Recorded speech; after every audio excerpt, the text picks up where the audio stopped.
Hello! Welcome to All A Plus Essays. The best among the best. My name is Julie and I will be your instructor as we read through the racial divide among monoracial and biracial Americans essay. The article source is embedded in the video description below. Feel free to read along.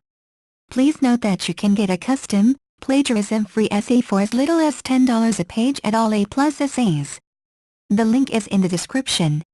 While the main purpose of racial segregation is to separate humans into racial groups in daily life, the aim of American racial segregation holds a deeper meaning that is still thriving in modern America. The long-time segregation between black and white America, which divided the two groups based primarily in regards to skin color and finally class for over 400 years, has now found a new subject to objectify: biracial individuals. These individuals, born to one white and one black parent in America, have felt the tensions that exist between their monoracial white and black counterparts. However, they have not been fully recognized by or as a part of either racial group. They are often regarded as not black enough to be considered truly black by black Americans. Or since they have an ounce of black blood, they are thus considered black by white America. This conceptualization was historically grounded in the culturally sanctioned one-drop rule, Davis, 1991, which stated that an individual with one drop of black blood automatically became a member of the black race, Queen 1. This paper will provide historical background as to the emergence of the biracial community in America and argue strongly the issues surrounding the biracial experience, including identity crisis and the need for the reclassification of person with one black and one white parent as biracial. Makalani, 1. The monoracial child, either black or white, growing up in America has a much easier time of identifying with their natal race than that of a biracial child. Not only does the child identify with the race and its issues, but it is also recognized as a member of the race by the member and by onlookers.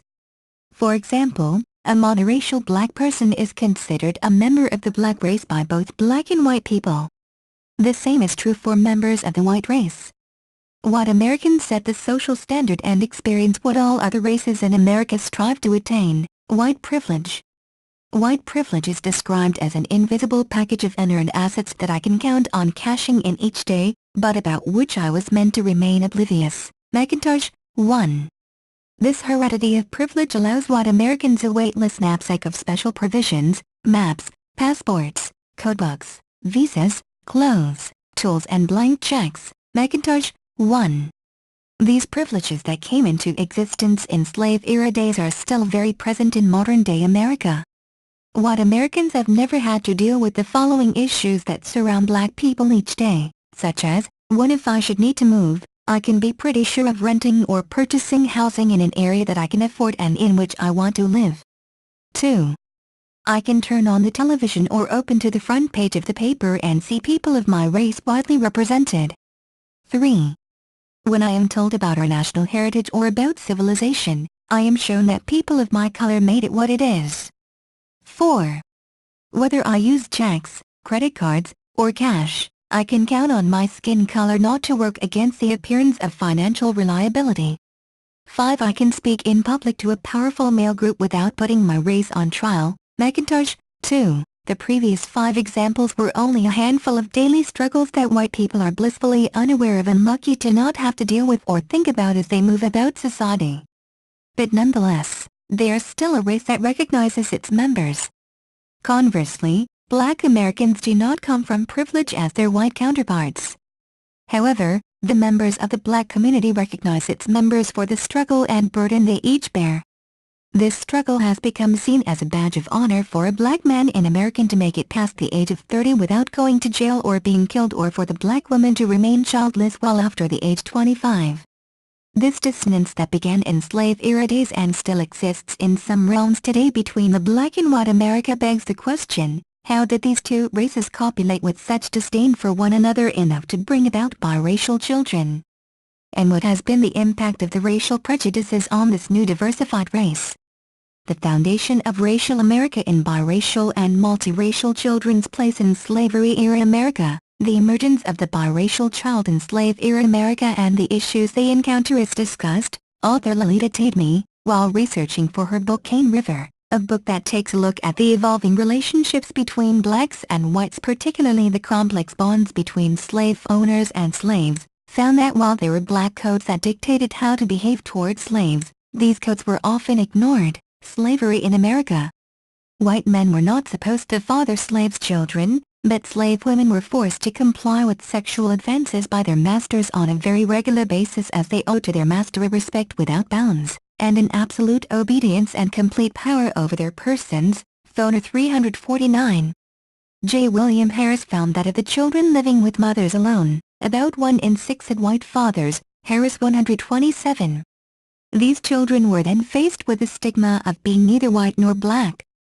In the American slave days, where discrimination of black societies through social and class warfare was legal, it was the black woman that bore burdens of not only being blackened but also because she was a woman. Women by nature are not as strong as men, thus making it difficult to run away from their masters in the pursuit of freedom. However, this was not the case for black men, who, not wanting to be held against their will, often ran away in search of freedom, or they were sold to other slave owners. Thus in both scenarios, black women were left to raise children on their own along with the help of other fellow black slaves, thus creating a new family fabric consisting only of women. With black men being out of the picture, black women took on the role of sole provider and protectors of their children. Black women, not only being considered part of the weaker sex, were also sexually objectified by their masters and often had to comply with sexual advances. These sexual advances oftentimes led to reproduction of a biracial child. Ren. William Wells Brown once wrote, "The nearer a slave approaches an Anglo-Saxon in complexion, the more he is abused by both owner and fellow slaves. The owner flogs him to keep him in his place, and the slaves hate him on account of his being whiter than themselves." Biracial. 1. The biracial identity in America stems from 3 points of view. The foundation of the biracial identity first begins with the parents. In slave-era America, biracial children often felt in the case of having a white father paternal negligence, as Frederick Douglass had written that his father is shrouded in a mystery I have never been able to penetrate. William Wells Brown's father was the cousin of his owner and, except for soliciting a promise that his boy would never be sold, was never part of the young boy's life. Biracial. 3. However, these biracial children grew up with their slave mother in the black communities. Being black and a mother, it was often difficult to protect her biracial child from the harsh realities of their world. Biracial children were often looked down upon by members of the black community because as a biracial child they enjoyed a less harsh life, and were thus closer to attaining white privilege because of their lighter skin color. In today's America, biracial children are still looked at with slave-era eyes, but that adage of what is better and the lighter skinned a person is the better chance a person has at assimilating into white society is slowing but surely becoming a prejudice of the past. Biracial individuals offer a unique set of rules to the American society. These rules do not confer with the contemporary black standards of wishing they were white to feel like they were a part of all American society, and they are neither oblivious to the de facto of white privilege that exists. The biracial identity offers the best of black and white culture to America in pretty box. So which race does the biracial individual identify with? The answer, whichever one they feel comfortable being around.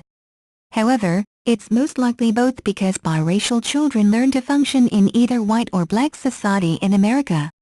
They innately know they can enjoy unearned skin privilege, Macintosh, because they are part white, and they are aware that being part black does not deem them inadequate or less worthy of a place among society, so they cannot be only classified as just part of one race.